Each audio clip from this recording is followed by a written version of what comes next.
again. Hope you watched my first two videos. This is my third. So this one is about IVF in your 40s. I was 40 when I started and 40 when it was completed. So I will talk about what I did and the meds that I were on and go from there. So I knew after doing research that I was going to go straight to IVF and not do an IUI. A lot of people do IUIs because it's so much cheaper. It's, I want to say about $4,000 per IUI. It could be less. I know that sperm is about 1,000-ish. So if I think sperm, and if you do a medicated IUI and then the appointments and the ultrasounds, maybe $3,000 or $4,000. I have no idea. But I decided I didn't want to waste my time because I was 40.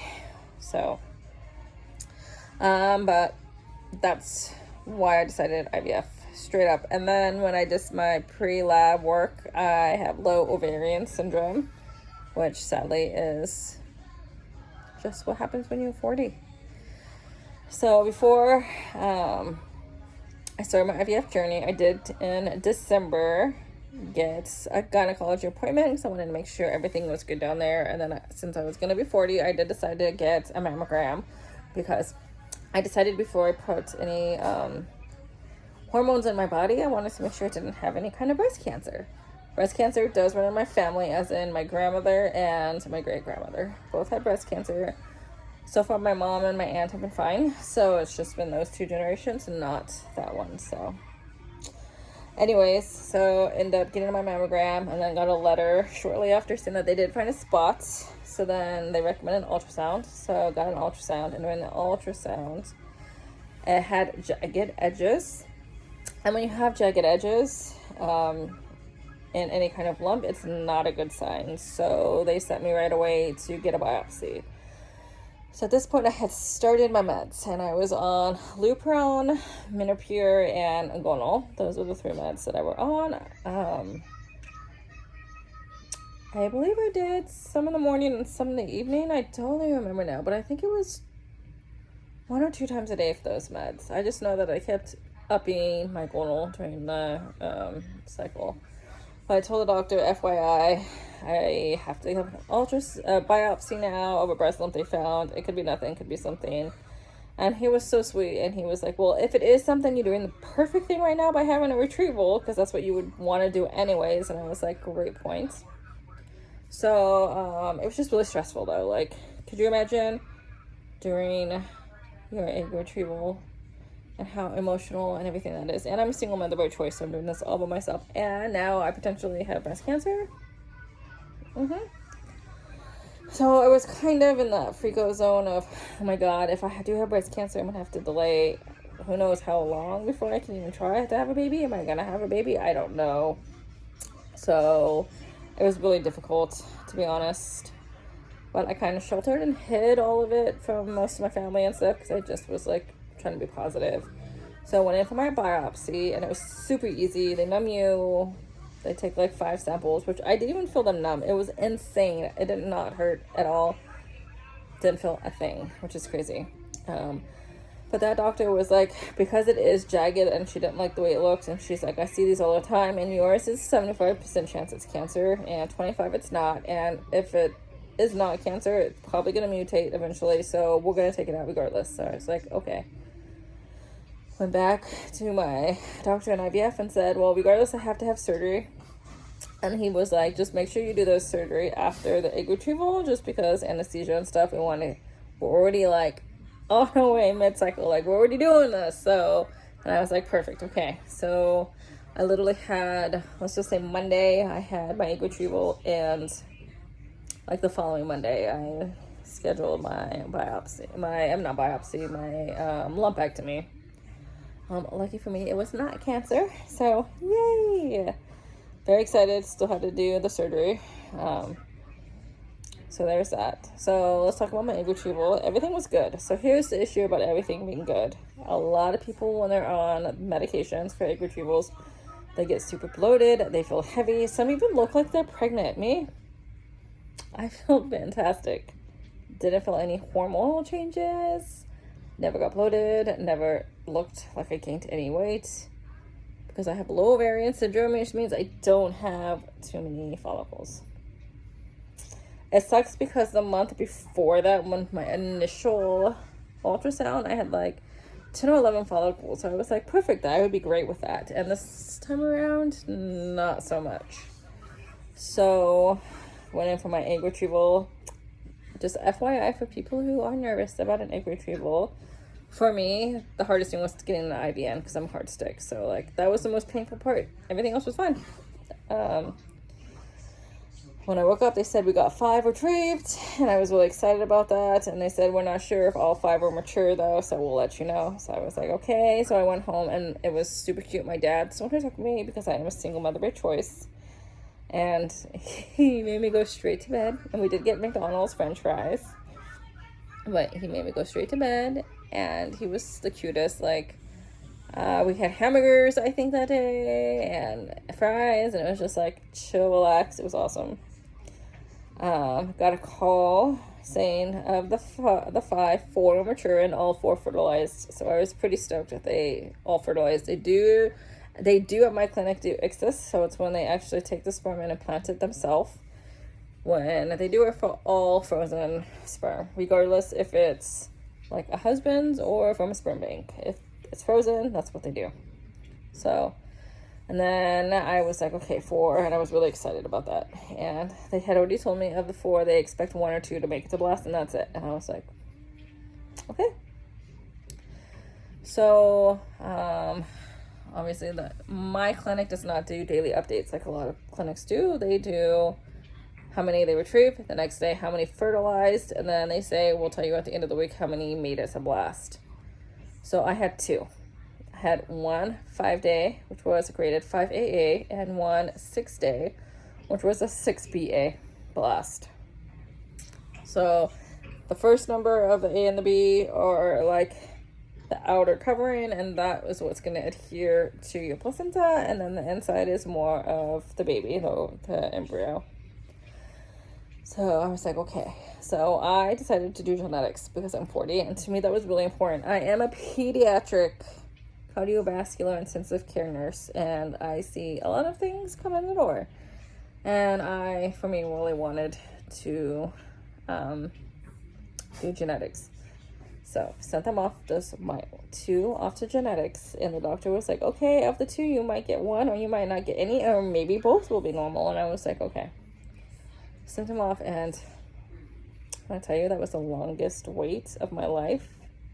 Understatement. Oh my God. I thought waiting to see how many were blast. No, it was, I think, more agonizing waiting to see if any of them were going to be genetically normal. So I've heard horror stories of people sending like 6 in. None of them were normal, or 1 of them was normal, and I only had 2. So I was very nervous about that. So I sent them off to genetics and just worked my butt off while I waited until I got that phone call. And I remember I was home and I got the phone call from the doctor, and he was like, all right, you have 1 normal and 1 abnormal. And I was like, okay, I have 1. And I had already decided that I only bought 1 vial of sperm, by the way. So that's 1 round.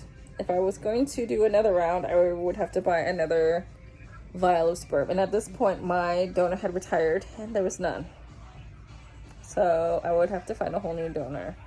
So I already knew what I wanted was a baby. So I was just checking on my child. So he is watching Encanto in his room, in his crib, about to fall asleep. So anyways, so I was just like really nervous. And when I found out there was 1, I was super happy. And I was like, okay, we're going to continue. We're going to go ahead with the transfer. And I really wanted a girl so bad.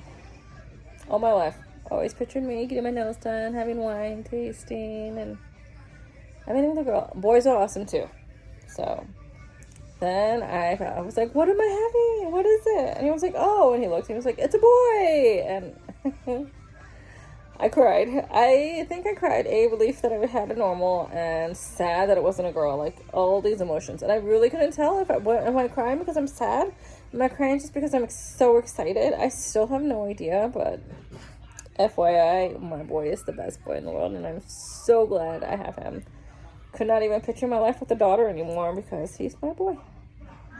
Anyways, So obviously we know it worked. So did all of that. Then we decided to obviously do a transfer. In my clinic, they only do transfers like once a month in a specific week. And so if I didn't start my period within like 3 days of my retrieval, I would have to wait an extra month, and I didn't, so I had to wait an extra month. So I retrieved in March.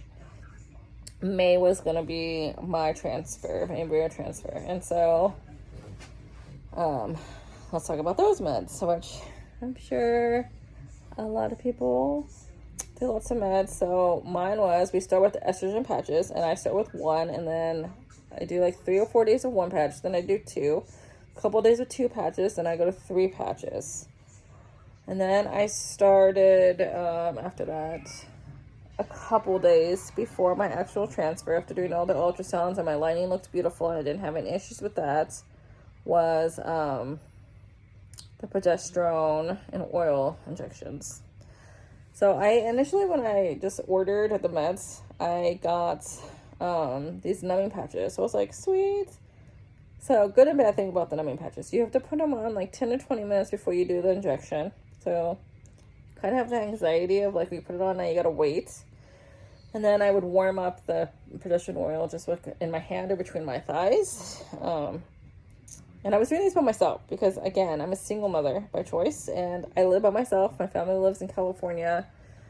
My dad was here. No, my mom was here for the transfer. My dad was here for my first injection, so he was willing to give it on my hip. But I was more nervous about somebody giving me the injection than me doing it. So I did my first one. He did my second one, which I was just too anxious. And then I did the rest. I did not fill them with the numbing, which was amazing. However, I did, after like a week using those, start having an allergic reaction, so I just stopped using them. It was the same using them or not for me. It was just, it's fine, whatever. So embryo transfer was on Cinco de Mayo. My mom came to that. So for that, a couple days before I started antibiotics, I just think it was amoxicillin or something you do that week before. And then I did, I think, a steroid as well for inflammation issues. Well, just so you don't have inflammation.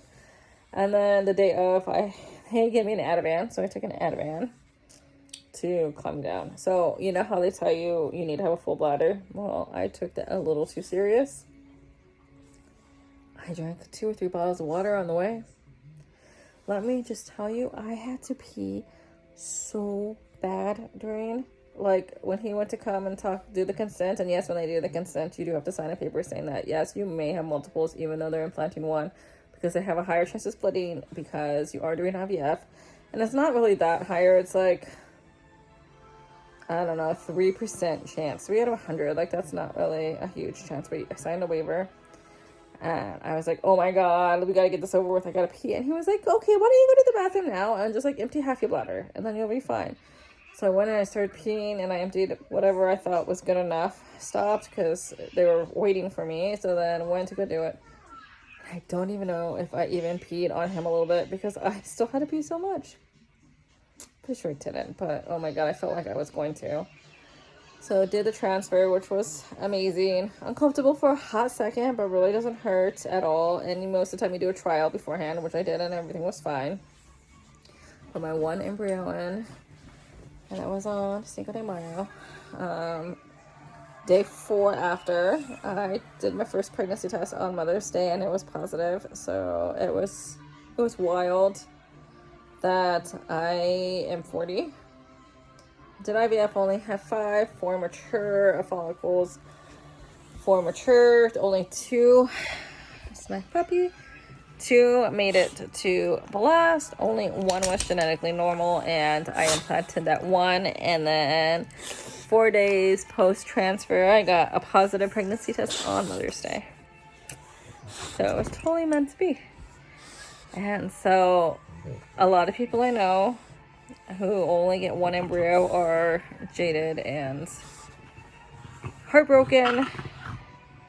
But you know what? I had my 1, and I know you hear this a lot. It only takes 1, and it only took 1 because, oh, he just fell asleep, my boy. is amazing, and he is 8 months right now, and I will talk to you more about like my pregnancy and labor and delivery. Anything, if you have any questions on my entire cycle, because this was a pretty fast video and I didn't have any information in front of me, I'm just winging this while he is putting himself to sleep. Let me know in the comments below. You can ask any question you want about anything, me being 40, me, any of the information. I'm an open book and I have nothing to hide. So thanks for watching.